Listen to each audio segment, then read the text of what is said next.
লাইলাতুল কদর তালাশ করা। নবী করিম সাল্লাল্লাহু আলাইহি সাল্লাম বলেছেন, তাহাররু লাইলাতুল কদর ফিল ভিত্রি মিনাল আশরিল আওয়াখির মিন রমাদান।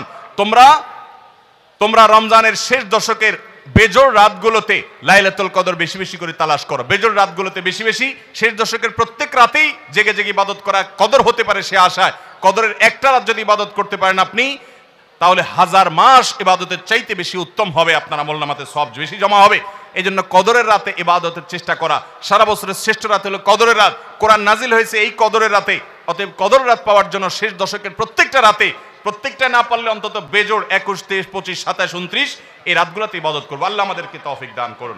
লাইলাতুল কদর যদি আমরা পেয়ে যাই, মনে হয় যে এটা লাইলাতুল কদর হতে পারে, তাহলে একটা বিশেষ দোয়া পড়া। দোয়াটা হলো আল্লাহুম্মা ইন্নাকা আফুউন তুহিব্বুল আফওয়া ফাআফু আন্নি। হে আল্লাহ, আপনি ক্ষমাশীল, আপনি ক্ষমা করতে ভালোবাসেন, পছন্দ করেন, আপনি আমাকে ক্ষমা করুন। এই দোয়াটা পড়বো তো ইনশাআল্লাহ। আল্লাহুম্মা ইন্নাকা আফুউন, বড় বড় অর্থবহ একটা দোয়া, বড় মজাদার একটা দোয়া।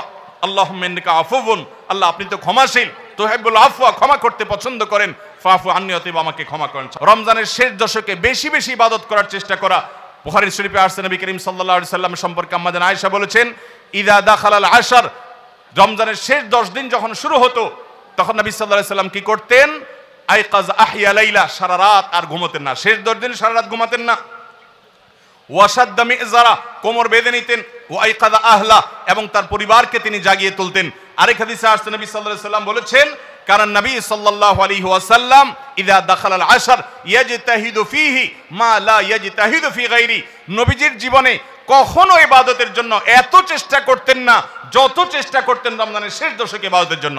আমাদের দেশে দেখবেন রমজানের প্রথম 10 দিন মসজিদ পূরণ হয়ে, মসজিদের বারান্দা ফিল আপ হয়ে, বাহিরেও মুসল্লি হয়, সেখানে চাটাই এবং কার্পেট বিছানো লাগে।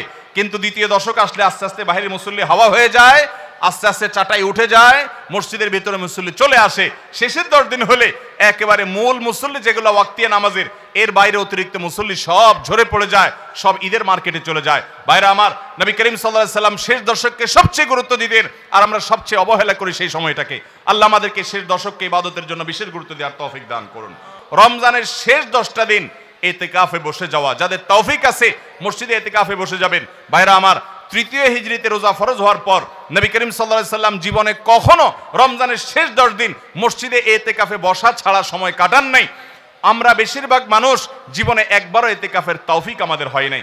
যে আমল নবী করিম সাল্লাল্লাহু আলাইহি সাল্লাম কখনো ছাড়েন নাই, আমরা বেশিরভাগ কপাল পোড়া সে আমলটা জীবনে একবারও করি নাই। ইতিকাফের মানে হলো আপনি গাট্টি বোসকা নিয়ে, আপনার কাঁথা বালিশ নিয়ে, আপনার সব কাপড় চোপড় নিয়ে আপনি আল্লাহর চৌকাঠে এসে পড়ে যাওয়া। এটা অত্যন্ত অত্যন্ত তৃপ্তিদায়ক একটা ইবাদত, অত্যন্ত এই একটা মজাদার একটা ইবাদত, যেটার স্বাদ আপনি আস্বাদন একবার করলে আপনাকে আর কেউ ঠেকাতে পারবে না। আমরা মনে করি ইতিকাফ মানে মসজিদে বন্দী হয়ে যাওয়া, কথা বলা যাবে না, বোবার মতো থাকতে হবে। এটা ভুল ধারণা। মসজিদে থাকলে প্রয়োজনে কথা বলতে পারবেন, আপনি ঘুমাতে পারবেন, আপনি অন্যান্য প্রয়োজনীয় কাজ, একান্ত প্রয়োজনীয় কাজও করতে পারবেন। তবে মসজিদের মধ্যে নিজেকে বন্দী করে রেখে আপনি যখন ইবাদত করবেন, আপনার ফিলিংস হবে যে আমি আল্লাহর কাছে এসে নিজেকে বন্দী করে ফেলেছি। অসম্ভব ভালো লাগা কাজ করবে। আপনি যদি ইতিকাফে থাকেন, তাহলে সেক্ষেত্রে বিশাল বড় একটা আমল আপনি জিন্দা করলেন। আমাদের দেশে অনেক মসজিদে ইতিকাফের জন্য লোক ভাড়া করা হয়। লোক ভাড়া করে ইতিকাফে বসাইলে সেটা গুনাহ হবে। যে ভাড়া করে রাখবে সেও গুনাহগার, যে ভাড়ার বিনিময়ে বসবে সেও গুনাহগার হবে। ইবাদতে কোনো টাকা পয়সা দেওয়া চলে না। অতএব ভাইরা আমার, ইতিকাফ আমরা করব তো ইনশাআল্লাহ। শবে কদরের কোনো আমল আছে কিনা?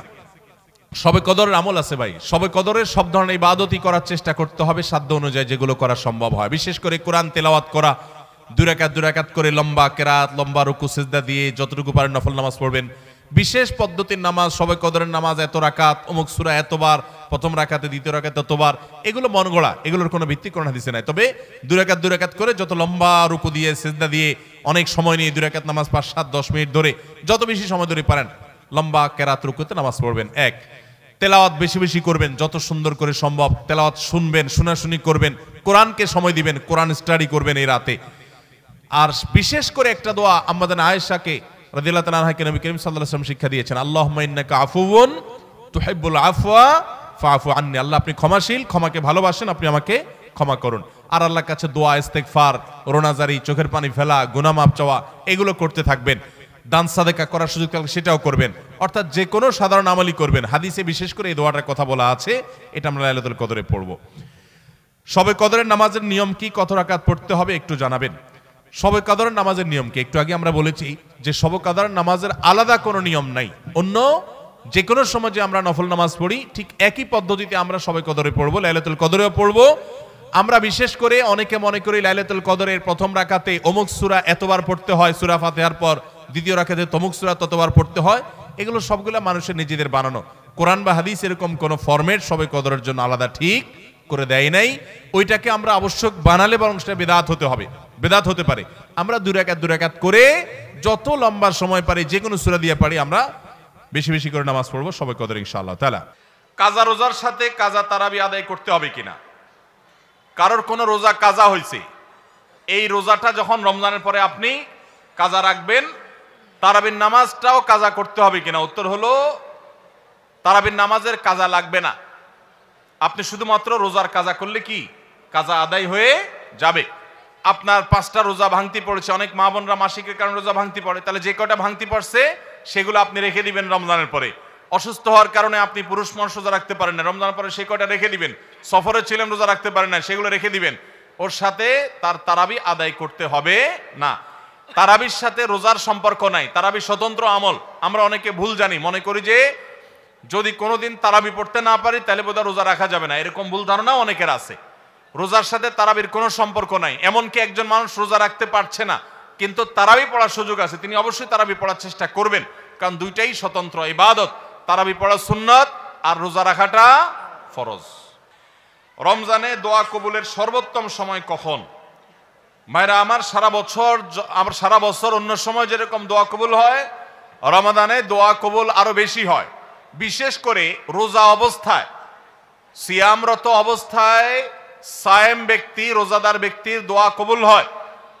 কারণ নবী করিম সাল্লাল্লাহু আলাইহি সাল্লাম বলেছেন যে কয়েক ব্যক্তির দোয়া ফেরত দেওয়া হয় না। এর ভিতরে একজন হল আস-সায়েম হাত্তা ইফতির, কোন বর্ণনা আছে হিনা ইফতির। রোজাদার ব্যক্তি দিনভর রোজা দোয়া করলে তার দোয়া কবুল হয়। হাঁটতে চলতে ফিরতে, কাজের ফাঁকে, মা বোনরা গৃহস্থলী কাজের ফাঁকে, এবং সবাই যার যার কাজের ফাঁকে ফাঁকেও দোয়া করতে পারেন। আর মনোযোগ নিয়ে নামাজের আগে পরে বিভিন্ন সময় দোয়া করতে পারলে সেটা আরো ভালো।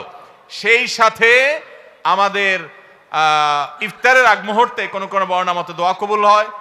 আমরা ভোর রাতে সারি খেতে উঠি, সারি খাওয়ার সময়টা, ভোর রাতের সময়টা দোয়া কবুলের সময়।